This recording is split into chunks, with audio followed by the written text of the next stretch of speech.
Colonel George London Jr., USAF RAT, is the President and Chief Flight Instructor at HJ Aviation in Wilmington, North Carolina. Colonel London is the first African-American test pilot instructor at the U.S. Air Force Test Pilot School, TPS, at Edwards Air Force Base in California. During his career, he flew over 51 different aircraft, was instructor on 5, and was the C-17 maiden flight test pilot.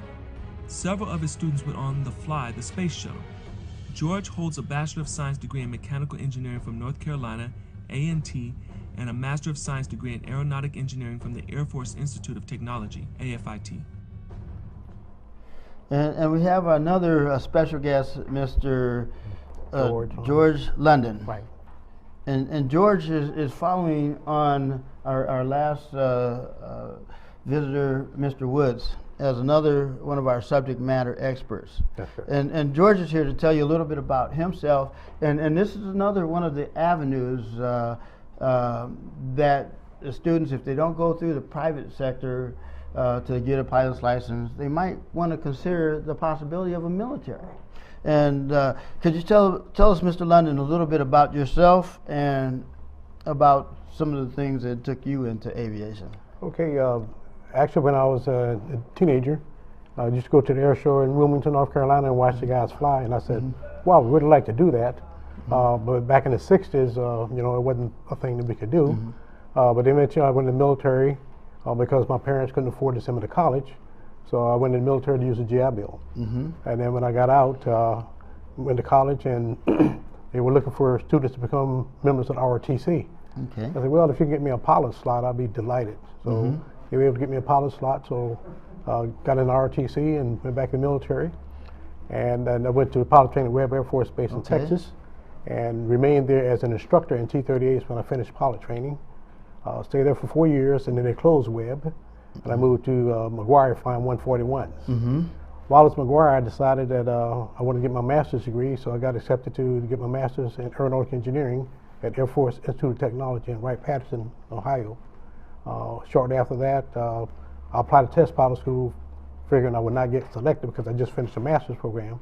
But I got picked up for test pilot school and ended up going out to Edwards and becoming a test pilot. This is 1984 when I finished. Wow.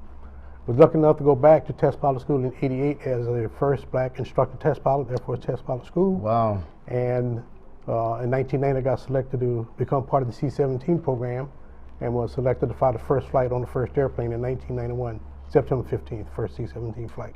Wow. Wow. For those of you who don't know where the test pilot school is, it's actually out in Southern California and near Palmdale, California. Edwards Air Force Base.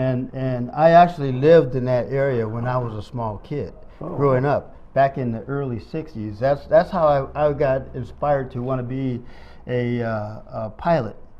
And my initial goal was to be an astronaut. Because every morning I wake up and I all of a sudden hear these loud booms, boom, in the sky. It was a sonic boom, and I didn't know it was folks like Captain Ed DeWhite or Colonel Chuck Yeager, and all of those folks like that out breaking the sound barrier. But they were testing the envelope of the equipment that I fly for now. And in order for me to get into a 777 airplane and fly it 14 hours, someone had to test that airplane out to make sure it was safe for me to, first of all, get in it and fly it, but safe and comfortable for the passengers. That's correct.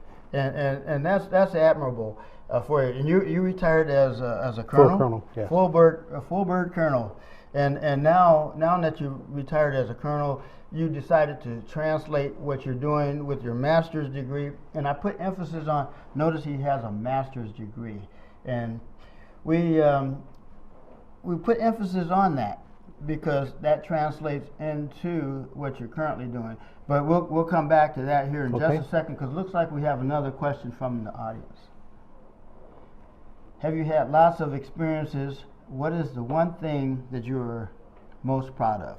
Actually, I'm most proud of the being selected and flying the first flight on the C-17 in 1991. Wow. Ironically, I was the only black test pilot, only black pilot in the organization.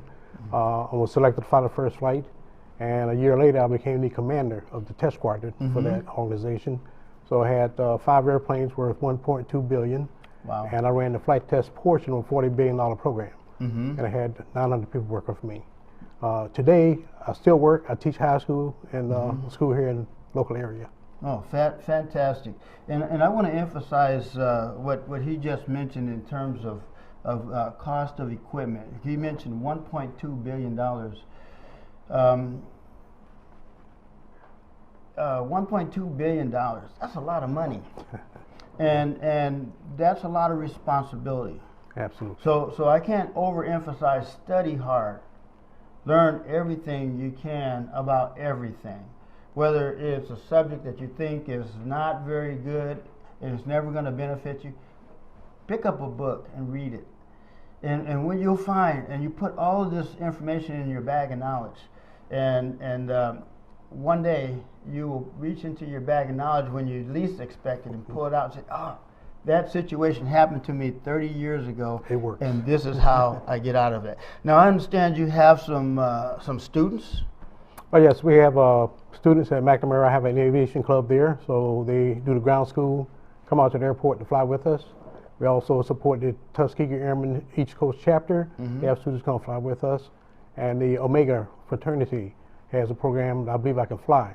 So they send students our way also. So our goal is to help as many young people, but also help the older people get into aviation.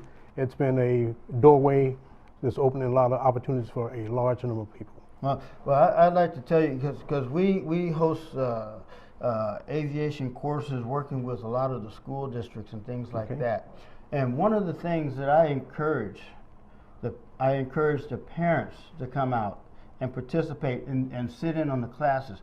And I remember one time a parent came out and he was sitting in the class and he was there every session. These were Saturday classes that lasted 2 hours, teaching the students about everything from the basic principles of flight, navigation, weather, all of those types of things that they'll be encountering.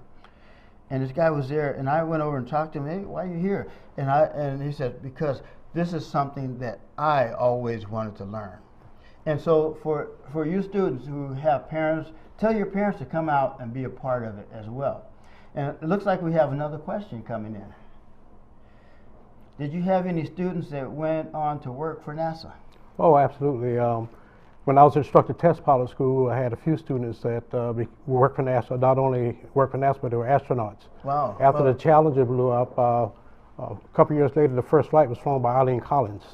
She was the first student that I instructed when I was in instructor test pilot school. Wow. And then Pam Melroy, who's an astronaut, came down to work for me when I was in the C-17 program, and she applied to NASA. For an astronaut, I wrote a letter of recommendation, and she said, if I get selected, I invite you down for a couple of launches, which she did.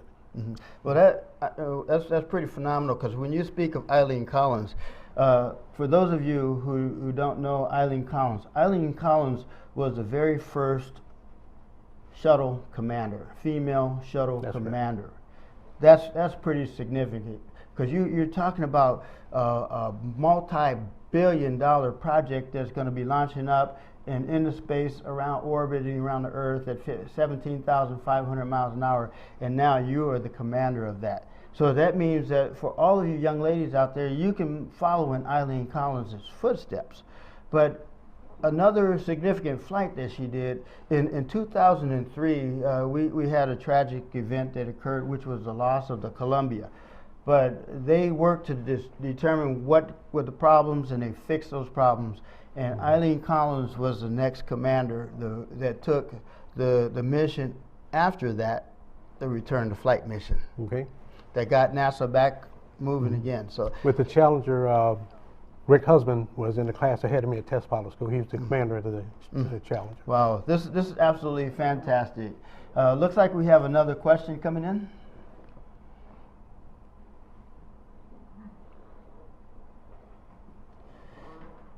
What do you like most about teaching young people to fly?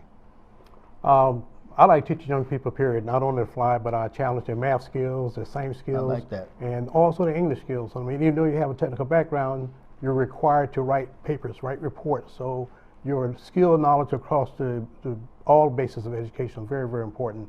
But just watching someone go to fly by themselves for the first time is ecstatic. Parents are a little nervous, but kids enjoy it. Yeah. And speaking on that, in terms of knowledge and everything, and for all of those folks out there that want to call in and ask a question, don't forget to go to our webcast. It's at shadesofbluewebcast@gmail.com. And going back to what the students need to know and things, you need to know math, science, geography, history, physics, Yes.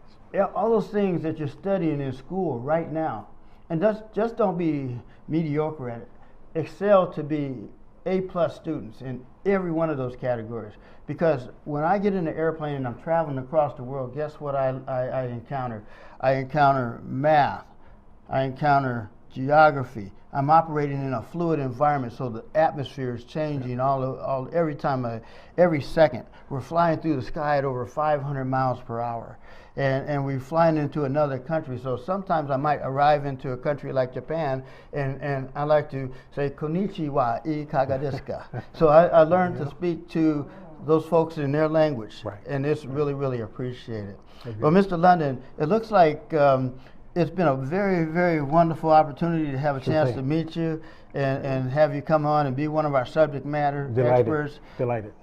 And if it wasn't for the work that you do as a test pilot, I probably wouldn't be here today. So thank you very much, and thank you for being a part of this. Thanks. Appreciate it. You're One welcome. message for the world. Thank you.